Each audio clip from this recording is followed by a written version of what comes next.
Hey guys, so this is going to be a quick crash tutorial on setting up a new iMac.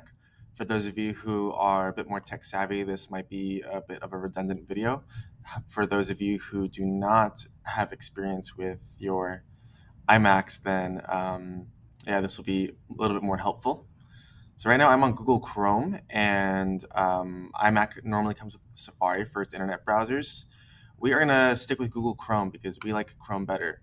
So if you open Google Chrome and you have Google Chrome is not your default browser, set it as your default browser. It's gonna be much better. That way it will sync better with your Google account, which we will need for you to be able to sign in and upload anything to your Google Drive. So go ahead and sign into your account. We are sharing these computers and these accounts with students in other classrooms on these same computers. So you will need to sign in and sign out of your account at different times, which can get a little bit messy. So please, at the end of every class, sign out of your Google Chrome or your Google Drive account. That is very, very important. So if we click these dots over here, we'll have our drive. So here in your drive is where you are going to be able to store all of your files as of right now. Until I think of a more appropriate way to go about it, this is what the school is able to offer you. If you would like to bring your own external hard drive, that would also be an option, but this is what the school has to offer for you, which is why it's important that whenever you're done, you do sign out of your account, so that way the next student does not have access to your Drive account. Click this face over here for the Finder, and we have yeah, our basic Finder over here, but I like to have a few other things going around right now. So when I click View, first I want you to click this Show Tab Bar, and then click View again, Show Path Bar, click View again, Show Status Bar. Now go to the top left corner, click Finder, and click Settings, and you can go over to Sidebar, and in Sidebar, this is where I like to click these four on: movies, music, pictures, and photo, or it's the username right here. And then I don't think we need anything in advance. We can do show file, all file extensions, and we can do remove items in the trash after 30 days just to help try to keep our desktop clear from clutter. So let's say, for example, we are going to download a picture of a dog. A little tip: when you are downloading pictures online, you can click Tools after your Google search, and you can click Size and do Large. These are for larger files, 1500 by 1000, compared to if you're doing Tools, Size, any size, or Medium, you're going to get probably a little bit lesser resolution, because I don't want to see any pixelated work. We can't talk about pixelated work unless the work itself is about pixelation. So here we can right click or control click, and we can do save image as small dogs owners.jpg. You click this down arrow and you can actually have the chance to really decide where you want to put it by clicking that down arrow.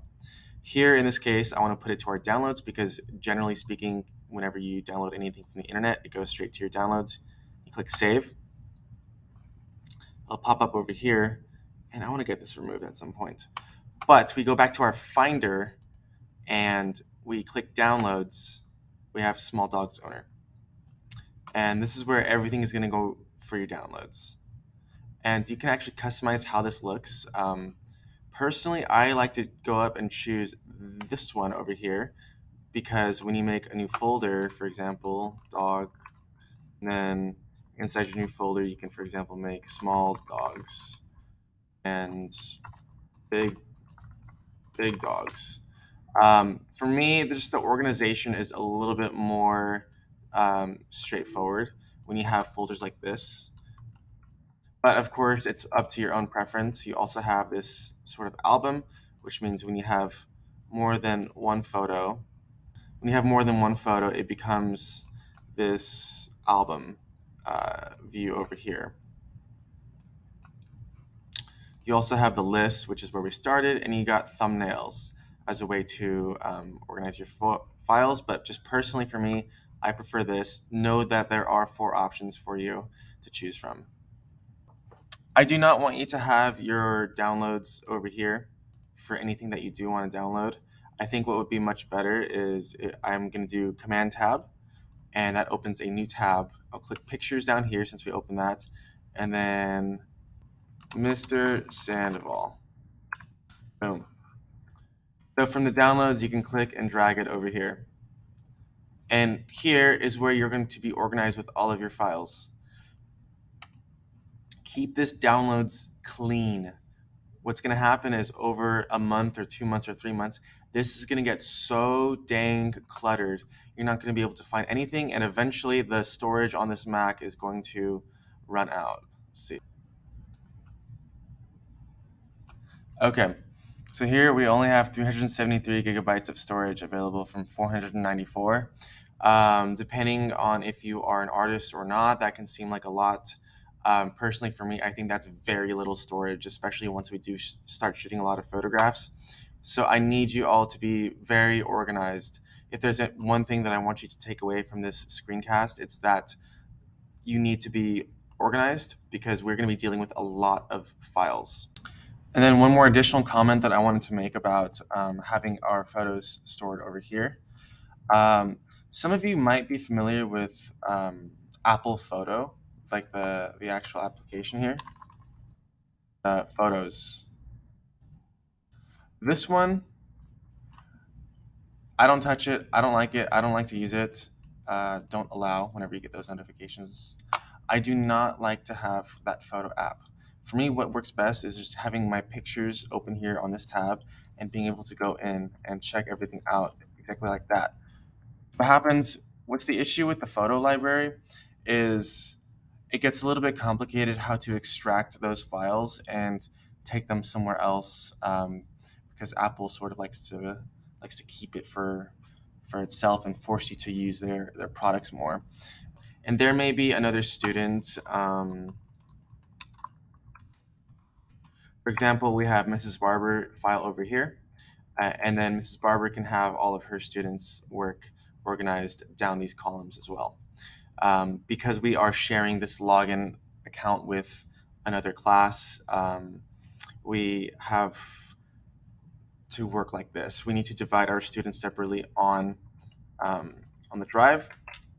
And then once we are actually happy with, let's say we have our dog file over here, and we are ready to upload it to a Google Drive, and we want to look at it at home and whatnot, we can actually click and drag dog or the entirety of Mr. Sandoval. But yeah, let's do that. For now, click and drag it to your Google Drive, and on your Google Drive, I expect you all to be very organized as well. This class, it's very crucial that we are organized everywhere. That is the workflow of a photographer, a graphic designer. We need to make sure we know what's going on with our files. Another quick tip is whenever you download something or you use an app, it kind of stays on this toolbar, and it's a little bit of an OCD thing for me. So to get that out of the way, go click Settings down here, your desktop and dock, and then uncheck Show Recent Applications in Dock over here, and that goes away as well, which is great. So the last thing I want to share with you guys is about cleaning up your toolbar at the bottom and being able to customize it. I've already deleted the Microsoft Office tools like Microsoft Word, Excel, because we don't actually have access to those. So to show you again, it's you can right click, Options, Remove from Dock to any of these over here.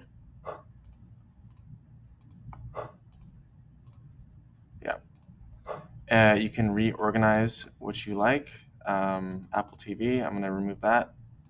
Yeah, you can reorganize it. I like to have my Finder, Launchpad, and Google Chrome more on the left, and the calendar, followed by all my Adobe applications and just kind of everything else on the side of it.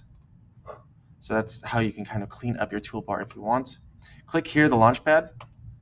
This takes you to all your applications on your Mac.